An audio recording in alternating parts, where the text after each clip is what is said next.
Bismillahirrahmanirrahim. Qala al-mu'allif rahimallahu ta'ala wa nafa'ana bihi wa bi'ulumihi fid dharaini amin. Syekh Abdul Qadir Al-Jailani adalah syekhnya Saqalain, yaitu syekhnya jin dan manusia yang sempurna, juga wali yang mempunyai kewaspadaan yang sempurna, wusul kepada Allah dan mempunyai kedudukan luhur lagi mulia, serta mempunyai martabat yang tetap dan derajat yang sempurna, dan perilaku yang luhur serta kesempurnaan yang tinggi.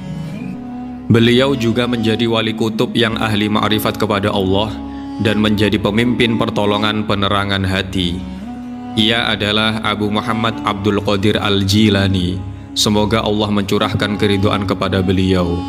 Beliau adalah putra Syekh Abi Sholeh Musa Jangki Dausat, juga disebut sebagai Jangka Dausat, putra dari Syekh Abdullah bin Yahya Az-Zahid bin Musa Al-Juni bin Abdullah Al-Mahdi bin Al-Hasan Al-Musanna bin Al-Hasan As-Sibti bin Ali bin Abi Thalib, dan putranya Syarifah Fatimah Az-Zahra, putri dari junjungan kita Nabi besar Muhammad Sallallahu Alaihi Wasallam yang menjadi Rasul.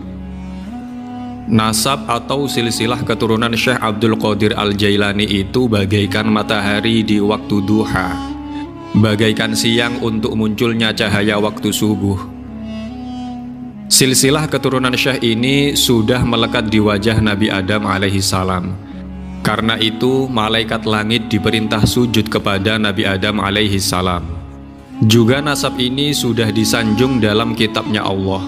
Karenanya siapa yang sengaja ingkar silsilahnya akan terkalahkan dalilnya. Syekh Abdul Qadir Al-Jailani, mudah-mudahan Allah meridhoinya, beliau dilahirkan di dusun Jilan, kota terpencil di luar kota Tobaristan, pada tanggal 1 Ramadan 471 Hijriah. Pada waktu beliau masih bayi, di siang hari bulan Ramadan beliau tidak mau menyusu karena mendapat pertolongan dari Allah Subhanahu wa Ta'ala. Dan ketika usianya mendekati baligh, Syekh Abdul Qadir Al-Jailani gemar mempelajari ilmu pengetahuan, mengunjungi para ulama yang mulia lagi berpengetahuan tinggi. Dengan amalan-amalan solihnya beliau mencapai derajat yang utama. Maka kemajuannya dalam bidang ilmu dan amal-amal utamanya sangat maju, bahkan ibarat lebih dari burung merak. Syekh Abdul Qadir Jailani radhiyallahu anhu belajar ilmu fikih kepada Syekh Abil Wafa Ali bin Aqil dan kepada Syekh Abil Khattab Al-Hawazani Mahfud bin Ahmad Al-Jalil, dan kepada Syekh Abil Husaini Muhammad bin Al-Qadi Abi Ya'la, juga kepada para ulama yang nampak ilmunya luhur serta derajatnya yang mulia. Di bidang adab, Syekh Abdul Qadir Jailani belajar kepada Syekh Abi Zakaria Yahya bin Ali At-Tibrizi. Disitulah Syekh Abdul Qadir Jailani menggunakan kesempatan sebaik-baiknya untuk menggali berbagai hal yang bermanfaat dan berguna. Kemudian Syekh Abdul Qadir Jailani berbaiat belajar ilmu thariqah kepada seorang guru al-mursyid arif billah, yaitu Syekh Abil Khairi Muhammad bin Muslim Ad-Dabbas. Kemudian Syekh Abdul Qadir Jailani meneruskan baiat thariqahnya kepada Syekh Qadi Abi Sa'id Al-Mubarak hingga mendapat izin menjadi Syekh Mursid yang adabiyahnya meniru Syekh Mursidnya yang sudah sempurna dan tidak henti-hentinya terpelihara dari inayah Allah, sehingga derajat kewaliannya terus naik ke tingkat kesempurnaan. Karena cita-citanya yang luhur, beliau dapat mengalahkan sifat yang tercela dan nafsu syaitoniyah yang menyesatkan. Beliau juga selalu bergegas meninggalkan apa yang menjadi kesenangannya dan hal-hal yang mubah atau boleh. Juga meninggalkan keramaian dunia, pergi mengembara ke hutan di negeri Irak selama 25 tahun sehingga tidak mengenal orang dan tidak dikenal orang. Bahkan banyak orang yang mencemooh dan tidak mau memperdulikan, karena keluarga yang menjadi tanggung jawabnya seakan-akan diabaikan. Pada permulaan beliau melakukan pengembaraan, memang dirasakan banyak menghadapi tantangan serta kekhawatiran-kekhawatiran. Tetapi semua hambatan itu dapat dihadapi dengan tabah dan tetap melanjutkan pengembaraan ke hutan belantara. Pakaian yang beliau pakai adalah jubah dari bulu. Kepalanya ditutup sobekan kain, berjalan tanpa sandal, melalui tempat-tempat berduri di tanah-tanah terjal. Yang demikian itu karena beliau tidak menemukan sandal. Makanannya buah-buahan yang masih di pohon, sayur yang sudah dibuang, daun-daun, rerumputan yang berada di tepi-tepi sungai. Bahkan beliau lebih banyak tidur dan tidak minum. Pernah berhari-hari beliau tidak makan apapun. Tiba-tiba dijumpai seseorang yang kemudian memberinya sebuah kantong yang berisi penuh dengan uang dirham sebagai penghargaan kepada beliau. Kemudian diambilnya sebagian untuk membeli tepung, jenang dari kurma, dan samin. Dan duduklah Kanjeng Syekh Abdul Qadir Jailani untuk menikmati makanan tersebut. Dengan tiba-tiba ada sebuah kertas yang jatuh. Di kertas itu tertulis, "Syahwat itu dijadikan untuk hamba-hambaku yang lemah, sebagai perantara untuk melaksanakan taat kepada Allah. Sesungguhnya hamba-hambaku yang kuat tentu tidak mempunyai kesenangan syahwat apapun." Seketika itu beliau meninggalkan makan, mengambil sapu tangan untuk membungkusnya, dan ditinggalkannya lalu menghadap kiblat sholat 2 rakaat, dan kemudian meninggalkan tempat itu. Atas kejadian ini beliau sadar bahwa dirinya dijaga oleh Allah dan selalu dalam pertolongannya. Syekh Abdul Qadir Al-Jailani radhiyallahu anhu pertama masuk kota Irak ditemani Nabi Khidir. Syekh Abdul Qadir belum mengenal Nabi Khidir. Kemudian Nabi Khidir memberikan persyaratan-persyaratan yang tidak boleh sekali-kali menyimpang, karena penyimpangan akan menjadi sebab perpisahan keduanya. Maka Nabi Khidir berpesan kepada Syekh Abdul Qadir Jailani, "Duduklah di tempat ini." Maka duduklah Syekh Abdul Qadir Jailani di tempat yang disyaratkan sampai 3 tahun, yang setiap tahun sekali Nabi Khidir datang ke situ. Dan kemudian Nabi Khidir berpesan lagi, "Jangan sekali-kali meninggalkan tempat ini sampai aku datang lagi." Pernah pada waktu riyadhah, Syekh Abdul Qadir Jailani tertidur di emperan istana Raja Madani. Di dalamnya sangat dingin. Tiba-tiba beliau mimpi mengeluarkan mani. Seketika itu bangunlah beliau lalu pergi ke sungai untuk mandi. Kemudian tidur lagi dan mimpi yang sama. Bangunlah beliau dan pergi ke sungai untuk mandi lagi. Kejadian itu sampai 40 kali dalam semalam itu juga. Kemudian Syekh Abdul Qadir Jailani naik di atas pagar tembok emperan agar tidak tertidur lagi demi menjaga kelanggengan suci dari hadas. Kebiasaan Syekh Abdul Qadir Jailani bila berhadas terus berwudu, lalu sholat sunnah 2 rakaat sehingga senantiasa suci dan tidak pernah menanggung hadas. Beliau sangat bersungguh-sungguh dalam menjaga wudu. Bahkan hal yang demikian itu menjadi kebiasaan sampai ke tingkat wusul kepada Allah Subhanahu wa Ta'ala, nampak jelas pancaran nur kewaliannya, sehingga nampak pula di wajahnya cemerlang sifat keluhuran, menghindari segala apa yang harus dihindari. Bahkan beliau pernah berpura-pura bisu, gila, sampai berkali-kali dibawa ke kota Marostan untuk diobatkan.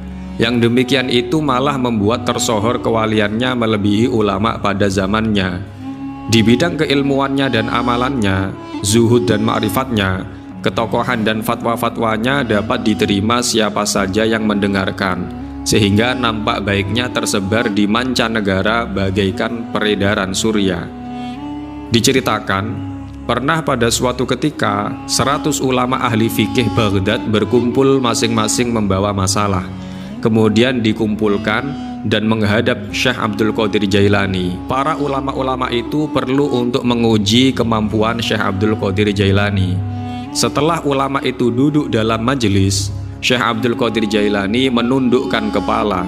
Tiba-tiba keluarlah cahaya bersinar dari dadanya menembus ke dada para ulama itu. Maka hilanglah apa yang ada pada hati mereka. Sampai pada masalah-masalah yang sudah matang dipersiapkan hilang begitu saja. Para ulama tadi menjadi kebingungan, gemetar, dan seakan-akan tidak berdaya juga kesadarannya. Menyobek-nyobek pakaian dan membuka tutup kepalanya. Kemudian Syekh Abdul Qadir Jailani naik ke kursinya seraya memberikan jawaban yang sudah tersimpan dari masing-masing ulama tersebut. Setelah lengkap memberikan jawaban masalah-masalah itu semua, para ulama tadi baru mengakui akan kelebihan Syekh Abdul Qadir Jailani, lalu mereka pun tunduk. Syekh Abdul Qadir Jailani radhiyallahu anhu setiap hari mengajarkan 13 macam ilmu, yaitu tafsir Quran, hadis, ilmu khilaf, ilmu usul, yakni usulul kalam atau usul fikih, ilmu nahwu, ilmu qiraah atau ilmu tajwid, ilmu huruf, ilmu arud, ilmu ma'ani, ilmu badi, ilmu bayan, ilmu mantek, dan ilmu tasawuf. Beliau memberikan fatwa mengikuti madhabnya Imam Syafi'i dan Imam Hambali radhiyallahu anhuma. Ulama Irak kagum atas fatwa beliau, sehingga terlontar ucapan dari mereka, Maha suci Allah yang memberikan kepadanya ilmu yang begitu luas. Pernah suatu saat Syekh Abdul Qadir Jailani diberi suatu masalah karena semua ulama Baghdad tidak mampu menjawabnya. Masalah itu adalah, ada seseorang yang bersumpah kalau istrinya jadi ditalak 3, maka orang tadi harus melakukan ibadah kepada Allah Ta'ala yang ibadahnya tidak sedang dikerjakan orang lain pada waktu itu. Bagaimana orang itu bisa selamat dari sumpahnya dan ibadah apa yang harus ia kerjakan? Maka Syekh Abdul Qadir Jailani radhiyallahu anhu beliau menjawab, agar orang tadi selamat dari sumpahnya, maka ia harus pergi ke Mekah Al-Mukarramah, menunggu sepinya orang melakukan tawaf. Bila sudah sepi, lalu dia mengerjakan tawaf 7 kali. Maka kepada Allah lah Syekh Abdul Qadir Jailani mengembalikan segala urusan. Dengan demikian berarti telah lepas dari sumpahnya dan tidak punya tanggungan apa-apa. Syekh Abdul Qadir Jailani berpakaian dengan pakaian ulama. Jubahnya besar, yaitu pakaian yang menutupi muka dan kepala, dan kendaraan beliau adalah keledai. Untuk menghormati tamu, beliau membuka kerudungnya, dan waktu mengajar beliau duduk di kursi yang tinggi agar bisa dilihat dan didengar. Ucapannya terang dan lantang. Kadang-kadang Syekh Abdul Qadir Jailani bagaikan berjalan di angkasa, kemudian kembali lagi ke kursinya. Hal itu disaksikan orang-orang yang hadir. Waktunya hanya diperuntukkan taat kepada Allah semata. Pembantu dekatnya, yakni Syekh Abu Abdillah Muhammad bin Abdul Fattah Al-Harawi mengatakan, aku menjadi pelayannya Syekh Abdul Qadir Al-Jailani selama 40 tahun. Beliau selama itu bila sholat subuh masih menggunakan wudhunya sholat isya. Kalau berhadas, beliau segera memperbarui wudhunya, kemudian mengerjakan sholat sunnah 2 rakaat. Syekh Abdul Qadir Jailani setelah sholat isya, beliau masuk kamar pribadi. Tidak seorang pun dapat masuk dan membukanya. Tidak akan keluar sebelum terbit fajar. Raja Baghdad sudah berkali-kali benar-benar ingin bertemu dengan beliau pada malam hari, tapi tidak juga bisa bertemu. Syekh Abdul Fattah berkata, pernah aku bermalam semalam di rumah beliau, maka aku tahu beliau sholat sunnah sebentar pada permulaan malam, kemudian berzikir kepada Allah sampai melewati sepertiga dari permulaan malam. Kemudian beliau membaca Asma' A'dzam 9, yaitu Al-Muhitu, Ar-Rabbu, As-Sayyidu, Al-Hasibu, Al-Fa'alu, Al-Khallaqu, Al-Bari'u, Al-Musawwiru. Dan beliau naik ke angkasa sampai hilang dari pandanganku. Setelah kembali lagi ke kamarnya, kemudian beliau sholat berdiri di atas kedua kaki serta membaca Al-Quran sampai habis waktu sepertiga malam yang kedua. Sholat beliau sujudnya sangat panjang, kemudian duduk menghadapkan jiwanya ke hadirat Allah, muraqabah kepadanya sampai terbit fajar dengan sopan dan merendah berdoa kepada Allah, sehingga beliau tertutup penuh oleh cahaya terang, dengan nampak terang jelas, sehingga menyilaukan pandangan mata sampai Syekh tidak terlihat karena tertutup oleh cahaya. Syekh Ibnu Abil Fattah juga berkata, kemudian aku mendengar di sampingnya ada yang mengucapkan salam, Assalamualaikum. Kemudian Syekh Abdul Qadir Jailani menjawabnya. Keadaan demikian ini terjadi sampai Syekh Abdul Qadir Jailani mengerjakan sholat fajar. Syekh Abdul Qadir Al-Jailani berkata, tidak boleh terjadi sebagai seorang ahli tasawuf yang siap dan bertindak sebagai juru penerang, kecuali sudah mendapat anugerah Allah ilmunya, politiknya pimpinan negara, ilmu hikmahnya para ahli hukum. Syekh Ibnu Fattah juga mengatakan, pada suatu hari ada seorang melapor kepada Kanjeng Syekh Abdul Qadir Al-Jailani. Ia mengaku pernah melihat Allah Ta'ala dengan kedua matanya. Maka beliau bertanya, benarkah apa kata orang-orang bahwa engkau pernah melihat Allah dengan kedua matamu? Maka orang tersebut menjawab, iya benar. Syekh Ibnu Abil Fattah selanjutnya melarang mengatakan bahwa mendengar jawaban orang tersebut. Syekh Abdul Qadir Jailani melarang mengatakan yang demikian seraya membentaknya dengan berpesan agar berhati-hati jangan sampai ucapannya diulang kembali. Kemudian beliau menoleh kepada mereka di antara yang hadir sedang menanyakan, pengakuan seperti itu benar atau salah? Jawab Kanjeng Syekh Abdul Qadir Jailani, iya benar tapi dalam kebimbangan. Sesungguhnya yang melihat nur keindahan Allah itu adalah mata hatinya, yang kemudian mata hatinya menembus kedua mata kepalanya, maka mata kepalanya lalu bisa melihat mata hatinya. Cahaya mata hatinya menyatu dengan cahaya keindahan Allah, sehingga orang itu berprasangka bahwa mata kepalanya melihat apa yang sebenarnya dilihat mata hatinya. Sesungguhnya yang dapat melihat cahaya keindahan Allah hanyalah mata hati, tetapi ia belum mengerti. Mendengar jawaban Kanjeng Syekh Abdul Qadir Jailani tadi, para ulama dan ahli thariqah gemetar dan kebingungan. Syekh Ibnu Abil Fattah berkata, pada suatu ketika Syekh Abdul Qadir Jailani melihat seberkas cahaya berkilauan menerangi ufuk langit. Tidak lama menampakkan diri seraya memanggil-manggil, wahai Abdul Qadir, aku adalah Tuhanmu.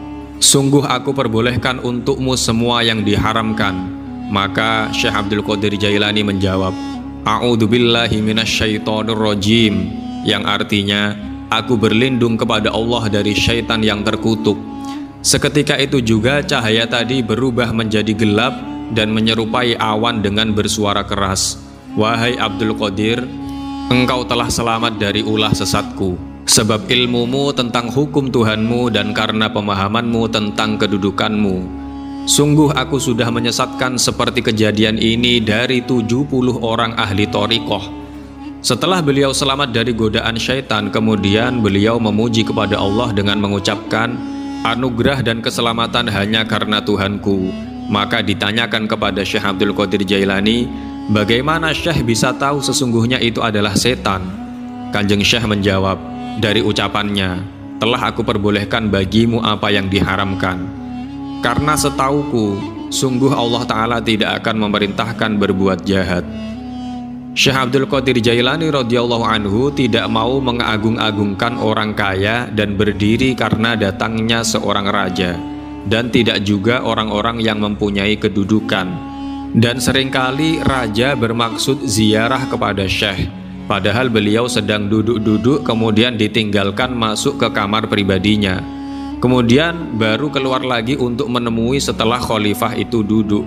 Hal ini dilakukan karena memuliakan perilaku ahli tasawuf yang tidak tertarik dengan kedudukan dan harta serta tidak berdiri hanya sekedar kedatangan raja.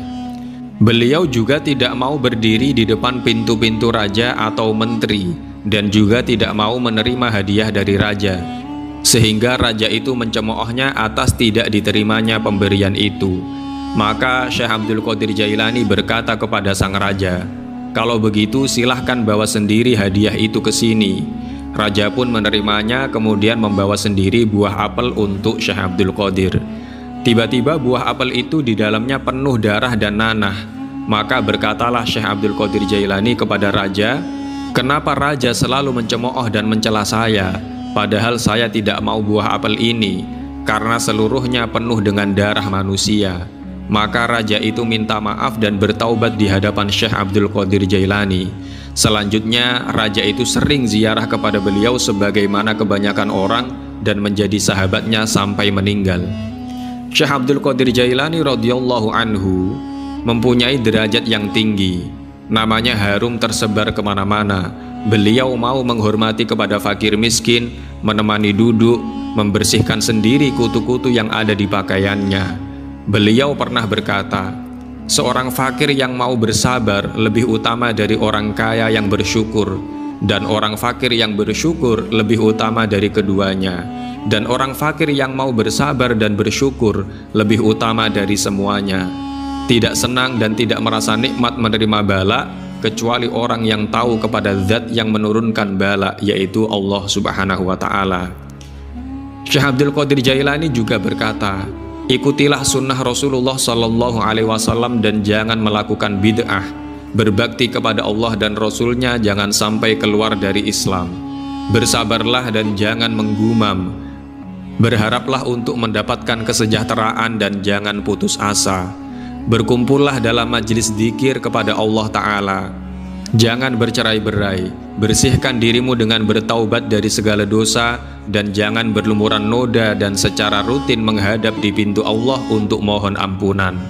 Syekh Abdul Qadir Jailani berkata, jika terkena cobaan, jangan menginginkan mendapat kenikmatan dan menghindar dari cobaan, karena suatu kenikmatan pasti datang juga kepadamu sesuai ketentuan Allah, entah diharapkan ataupun tidak.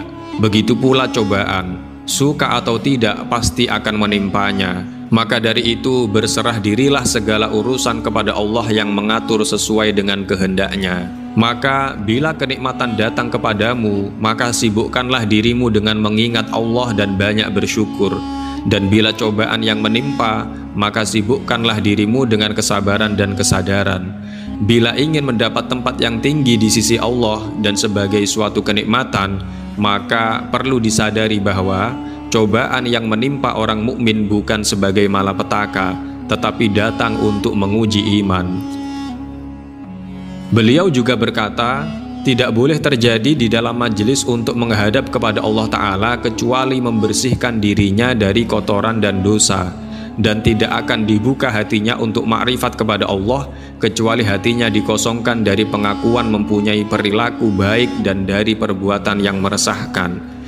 Apabila kebiasaan manusia sudah berlumuran dosa dan tidak mau membersihkan, maka Allah Ta'ala menurunkan berbagai penyakit lahir ataupun batin kepada mereka sebagai tebusan dan pembersihan dosa-dosanya, agar yang demikian itu sesuai majelis menghadap dan mendekat kepada Allah, baik mereka sadar ataupun tidak. Beliau berkata, berhati-hatilah kamu, jangan sampai mencintai seseorang atau membencinya kecuali sudah memperhatikan perbuatannya dengan berdasarkan Al-Quran dan Sunnah Rasul, agar kamu senang atau benci tidak sekedar menuruti hawa nafsu. Adalah kekaromahan Syekh Abdul Qadir Al-Jailani radhiyallahu anhu, pakaiannya tidak pernah dihinggapi lalat karena mewarisi eyangnya, yaitu Nabi Muhammad SAW. Orang yang melihatnya sempat menanyakan lantaran apa yang menyebabkan. Maka Syekh Abdul Qadir Jailani menjawab, untuk apa lalat hingga pada diriku, yang pada diriku ada tujuan untuk mendapatkan kenikmatan dunia dan madunya akhirat, melainkan hanya semata-mata ikhlas karena Allah. Termasuk sebagian kekaromahannya, suatu ketika beliau duduk mengambil air wudhu, kemudian kejatuhan kotoran burung pipit. Lalu beliau mengangkat kepalanya, maka jatuhlah burung itu dan mati. Kemudian beliau melepas pakaiannya untuk dicuci, lalu disedekahkan sebagai tebusan burung tadi. Dan berkatalah beliau, bila pada saya ada dosa, maka itulah tebusannya. Dan dari kekaromahannya lagi, ada seseorang perempuan datang kepada beliau dengan membawa putranya, dan diserahkan kepada Syekh Abdul Qadir Al-Jilani untuk menjadi santrinya dan belajar ilmu suluk. Putra tadi diterima, kemudian diperintahkan memerangi nafsunya serta menjalankan ibadah sebagaimana yang dilakukan oleh ulama-ulama salaf. Suatu hari ibunya sowan kepada Syekh Abdul Qadir. Dilihatlah anaknya menjadi kurus. Si ibu kemudian masuk ke dalam kamar Syekh Abdul Qadir dan melihat di depannya tulang-tulang ayam dari sisa makanan Syekh Abdul Qadir. Maka si ibu kemudian menanyakan arti dari semua itu. Maka Syekh Abdul Qadir meletakkan tangannya di atas tulang tadi sambil berkata, berdirilah dengan izin Allah yang menghidupkan tulang-tulang yang hancur. Maka berdirilah tulang-tulang itu kembali menjadi ayam dan berkokok. Ayam-ayam itu berbunyi, La ilaha illallah Muhammadur Rasulullah. Asy-Syaikhu Abdul Qadir Waliyullah. Artinya, tidak ada Tuhan yang wajib disembah melainkan Allah, dan Nabi Muhammad adalah utusan Allah. Syekh Abdul Qadir adalah kekasih Allah Subhanahu wa ta'ala. Maka beliau berkata kepada si ibu, "Kalau anakmu sudah dapat berbuat seperti ini, maka boleh makan sekehendaknya." Dan dari kekaromahannya lagi, pada suatu hari ketika angin sedang berhembus kencang, ada seekor burung elang di atas majelis pengajian beliau dengan suara yang keras dan suaranya mengganggu orang-orang yang hadir di majelis itu. Maka beliau berkata, "Wahai angin, potonglah kepala burung itu." Maka seketika jatuhlah burung itu dengan keadaan kepala terputus. Kemudian beliau turun dari kursinya, mengambil burung tadi, mengelus-elus dengan membaca Bismillahirrahmanirrahim. Maka burung itu hidup kembali dan terbang lagi dengan izin Allah Ta'ala. Kejadian itu disaksikan oleh orang-orang yang hadir di majelis itu. Termasuk dari karomahnya lagi, Syekh Abu Umar Utsman As-Sayrofi dan Syekh Abu Muhammad Abdul Haqqi Al-Harimiyah radhiyallahu anhuma, mereka berkata, "Kami pernah berdampingan dengan Syekh berada di madrasahnya pada hari Ahad tanggal 3 Safar tahun 555 Hijriah.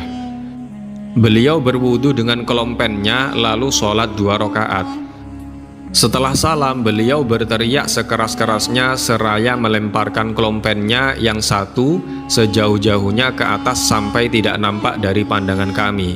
Kemudian melakukan lagi seperti itu untuk kedua kalinya dengan kelompennya yang lainnya. Kemudian duduk dan tidak ada seorang pun yang berani menanyakan kejadian itu. Setelah 23 hari dari kejadian itu, datanglah serombongan musafir dari luar negeri. Mereka berkata, 'Kami mempunyai nazar, maka kami mohon diizinkan untuk menghadap Kanjeng Syekh Abdul Qadir Jailani.' Maka beliau berkata kepada kami berdua, 'Ambillah nazar yang dibawa mereka.' Kemudian memberikan barang nazarnya berupa emas, pakaian sutra, pakaian berbulu sutra, dan kelompen milik Kanjeng Syekh.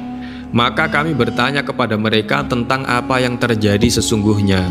Mereka pun bercerita, pada hari Ahad tanggal 3 Safar yang lalu, kami dalam perjalanan.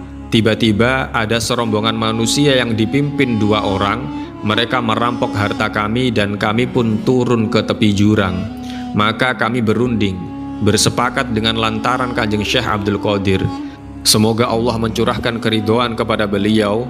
Kami bernazar kalau harta kami bisa selamat, kami akan memberikan sebagian dari harta itu kepada Syekh Abdul Qadir Jailani. Ternyata nazar kami dikabulkan Allah. Tidak lama kemudian kami mendengar suara yang amat keras sampai 2 kali memekikkan telinga, berdesing memenuhi seluruh jurang. Sampai kami melihat mereka lelah lunglai, gemetar ketakutan, maka kami menduga mungkin kedatangan perampok lain yang merebut hasil rampasan mereka. Tiba-tiba di antara mereka ada yang mendatangi kami dan berkata, 'Kemarilah kalian untuk ikut kami, ambillah kembali hartamu dan periksalah apa yang membingungkan kami.' Kemudian mereka membawa kami kepada kedua pemimpinnya. Ternyata kami dapatkan mereka berdua telah meninggal dan di sampingnya masing-masing terdapat kelompen yang masih basah dengan air. Dengan kejadian itu, yang lain menjadi ketakutan sehingga harta yang dirampasnya dikembalikan kepada kami. Mereka sambil mengatakan, peristiwa ini menggemparkan dan tidak pernah terjadi sebelumnya.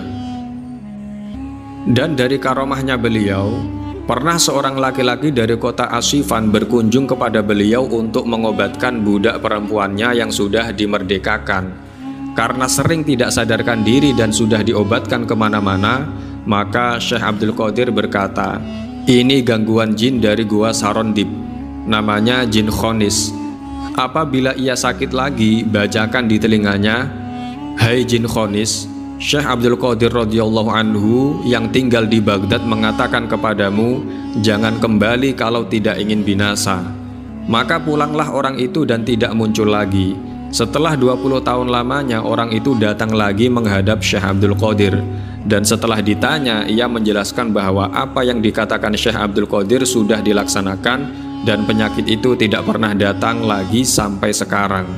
Bahkan sebagian tabib ahli jiwa mengatakan, selama kami menetap di Baghdad 40 tahun, Selama mendiangnya Kanjeng Syekh Abdul Qadir, di Baghdad tidak pernah terjadi seorang pun menderita sakit jiwa.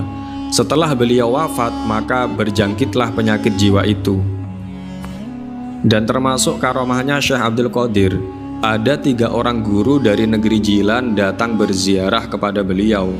Sewaktu masuk rumah Syekh Abdul Qadir, mereka melihat kendi yang tidak menghadap kiblat dan seorang pelayan berdiri di sisi Syekh.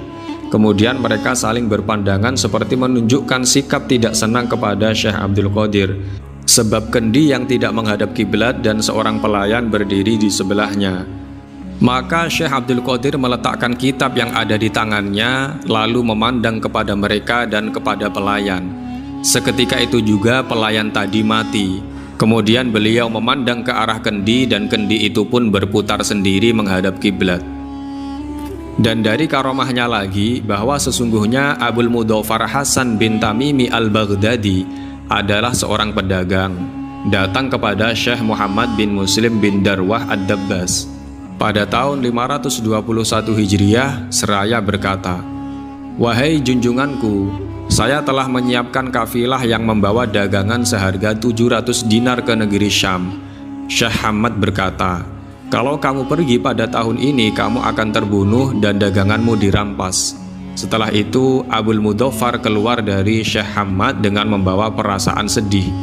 Di jalan, beliau berjumpa dengan Syekh Abdul Qadir, yang pada waktu itu beliau masih berusia muda. Abul Mudhaffar menceritakan apa yang dikatakan Syekh Hamad kepadanya. Maka Syekh Abdul Qadir berkata kepadanya, "Pergilah, maka kamu akan selamat dan kembali akan membawa keuntungan.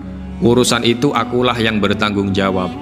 Abul Mudhaffar pun pergi ke negeri Syam dan ternyata bisa menjual dagangannya dengan harga 1000 dinar. Pada satu hari, Abul Mudhaffar masuk WC untuk menunaikan hajat di Halaba. Dan dia meletakkan uang 1000 dinar di gantungan WC. Dan ketika keluar, ia lupa uangnya. Sampai di rumah, ia mengantuk dan tertidur. Dalam tidurnya, beliau bermimpi dalam kafilah didatangi orang Badui yang merampas hartanya dan membunuh semua orang yang ada di kafilah itu. Dan ada pula di antara Badui itu mendatanginya dan memukul dengan pedang serta membunuhnya. Maka ia terbangun dengan gemetar ketakutan dan menemukan bekas darah di lehernya serta merasa sakit. Setelah teringat uangnya 1000 dinar tertinggal, maka ia cepat-cepat bangun dan pergi ke WC di Halaba. Dan uang tersebut didapatkan masih di tempat semula dengan selamat. Kemudian pulang ke Baghdad. Setelah tiba, ia berkata dalam hati, "Aku harus berkunjung kemana dulu? Kepada Syekh Hamad atau kepada Syekh Abdul Qadir? Kalau aku berkunjung kepada Syekh Hamad lebih dulu, memang beliau lebih tua. Dan kalau aku berkunjung kepada Syekh Abdul Qadir, karena beliau memang benar kata-katanya." Sewaktu ia berpikir demikian, beliau berada di Pasar Sultan, dan Syekh Hamad berkata kepadanya, "Wahai Abul Mudhaffar, mulailah kamu berkunjung kepada Syekh Abdul Qadir Al-Jilani, karena beliau dicintai Allah dan sesungguhnya beliau berdoa kepada Allah untukmu sebanyak 17 kali, sehingga kepastian matimu yang sebenarnya hanya kamu rasakan dalam mimpi, dan kepastian fakir yang sebenarnya berubah hanya karena lupa saja." Kemudian Abul Mudhaffar pergi berkunjung kepada Syekh Abdul Qadir. Maka beliau mendahului berkata, "Syekh Hamad telah mengatakan kepadamu bahwa saya berdoa kepada Allah untukmu 17 kali.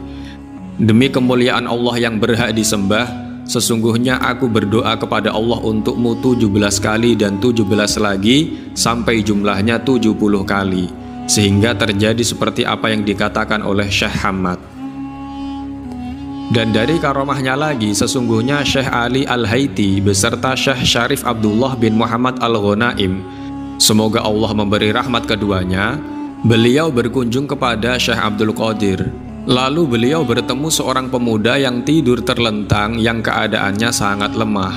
Maka pemuda itu berkata kepada Syekh Al-Haiti radhiyallahu anhu, "Wahai junjunganku, mohonkan syafaat kepada Kanjeng Syekh agar saya dapat sembuh kembali." Maka ketika diaturkan, Syekh Abdul Qadir pun memberinya syafaat dengan mengatakan, "Sungguh aku berikan syafaat kepadanya, Maka keluarlah kedua syekh itu menemui pemuda tadi, memberitahukan bahwa Kanjeng Syekh sudah memberi syafaat kepadanya. Maka berdirilah pemuda tadi dan keluar melalui jendela rumahnya, lalu terbang ke udara. Kemudian kedua syekh tadi kembali menghadap Syekh Abdul Qadir, dan keduanya menanyakan tentang hal ihwal pemuda tadi. Maka Syekh Abdul Qadir menjelaskan bahwa pemuda yang terbang tadi sesungguhnya berkata dalam hatinya, "Tidak ada di Baghdad ini seorang pun yang bisa seperti saya." Maka itulah aku, Syekh Abdul Qadir, lenyapkan kehebatannya. Kalau bukan karena Syekh Ali, kehebatannya tidak akan aku kembalikan.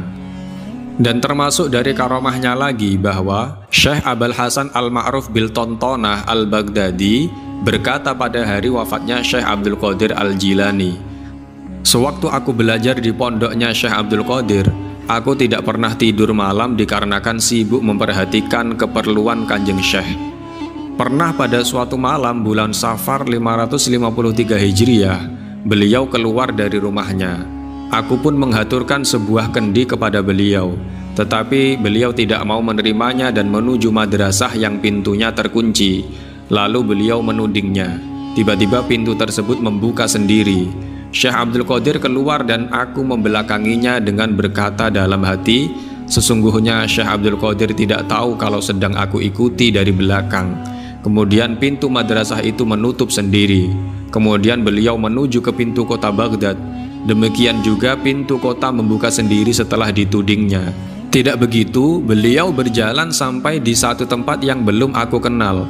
Maka beliau masuk ke suatu tempat yang terdapat sebuah bangunan yang menyerupai pondok. Tiba-tiba di dalamnya ada 6 orang yang sedang duduk.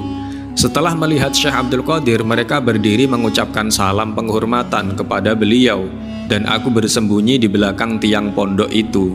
Kemudian aku mendengar suara rintihan dari tempat tersebut. Sesaat kemudian suara rintihan tadi sudah tidak terdengar lagi.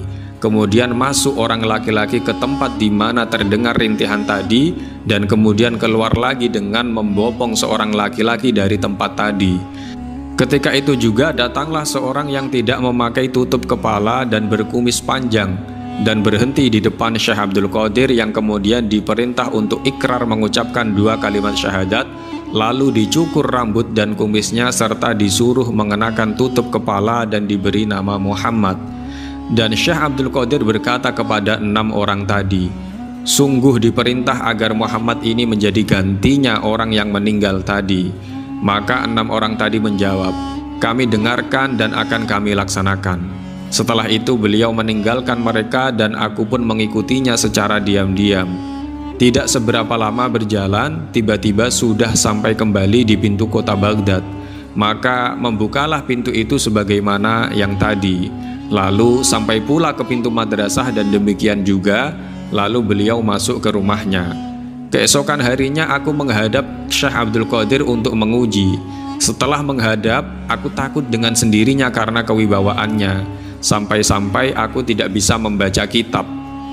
Maka beliau berkata, "Wahai anakku, bacalah dan tidak apa-apa." Kemudian aku mengatakan dan bersumpah agar beliau berkenan untuk menjelaskan kejadian yang aku lihat semalam. Maka beliau menjelaskan, tempat yang aku kunjungi itu namanya Nahawandu, dan 6 orang itu mereka adalah wali abdal, dan orang yang merintih dalam keadaan sakit itu adalah orang ke-7 dari mereka. Ketika sampai ajalnya, maka aku datang untuk takziah.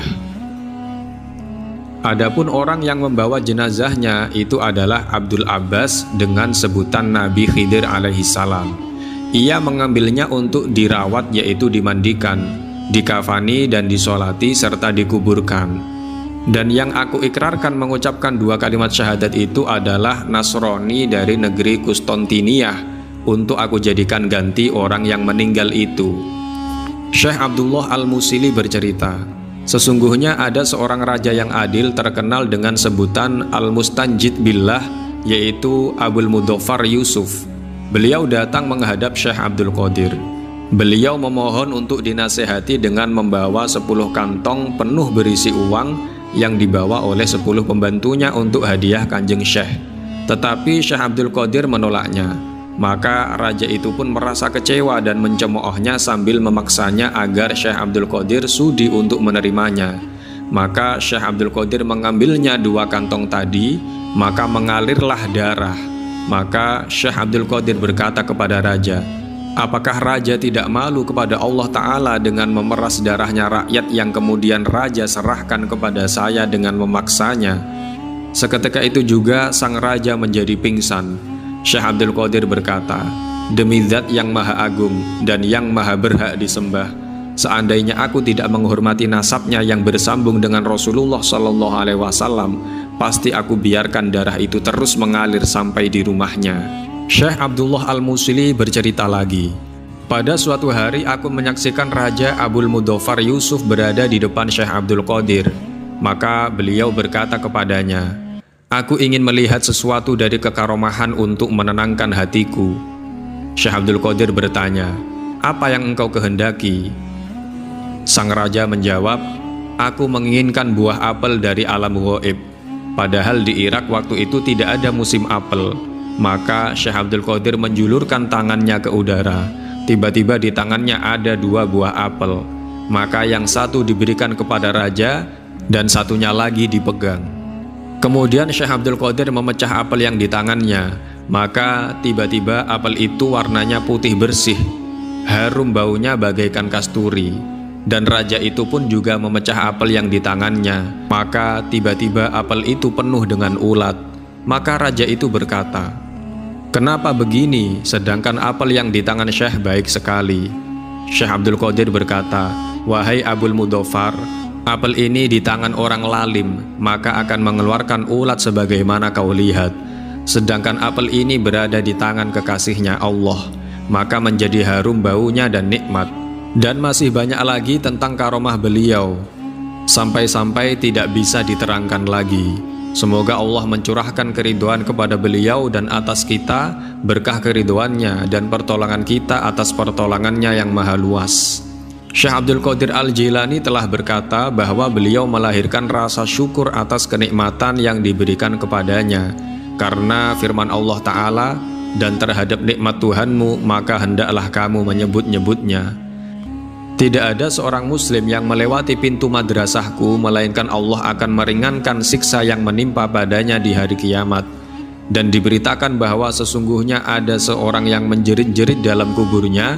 Maka Syekh Abdul Qadir mendatangi kubur itu dan berkata, "Sesungguhnya orang ini pernah mengunjungi aku sekali, maka semestinya Allah mengasihaninya."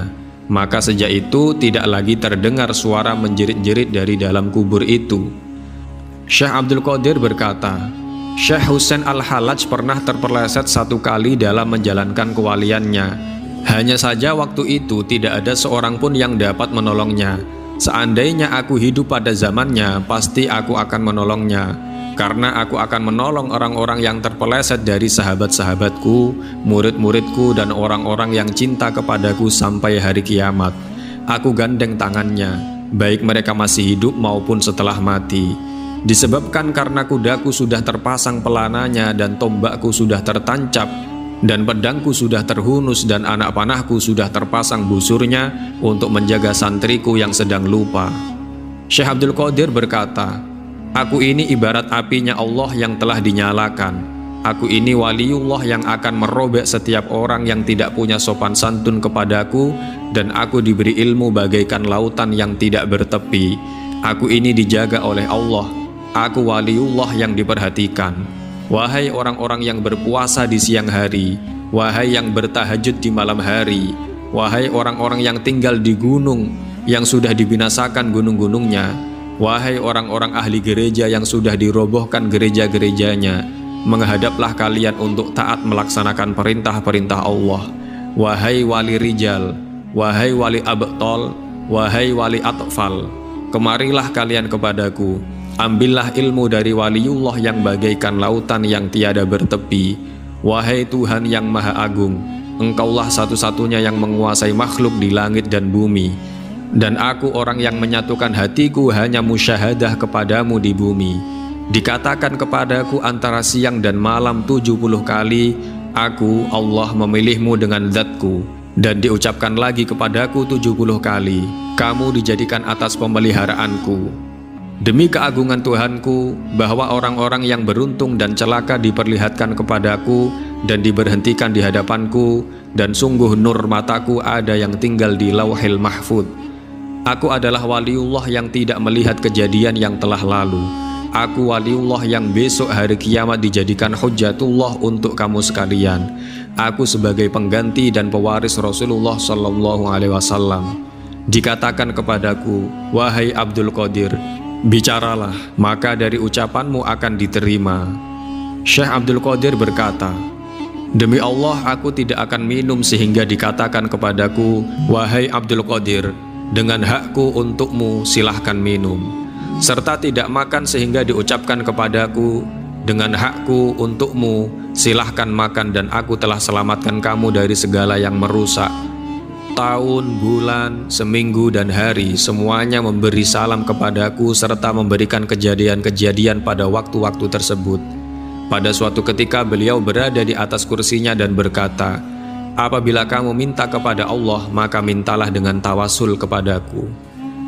Syekh Abdul Qadir Al-Jilani warna kulitnya sawo matang, kedua alisnya bertemu, jenggotnya lebat dan panjang, dadanya bidang, badannya ramping, tingginya sedang, suaranya nyaring dan merdu, mudah menetes air matanya, sangat takut kepada Allah Ta'ala, besar kewibawaannya, doanya mustajabah, luhur budi pekertinya, ke atas maupun ke bawah keturunannya baik, paling jauh-jauhnya manusia dari perbuatan jahat, dan sedekat-dekatnya manusia kepada perbuatan yang benar.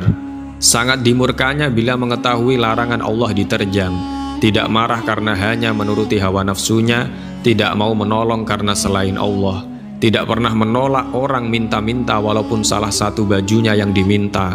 Pertolongan Allah yang menjadi dasar pokok hidupnya. Semua toriknya dikuatkan oleh Allah. Ilmunya menjadi pembersih kotoran. Pendekatannya kepada Allah menguatkan kewaliannya.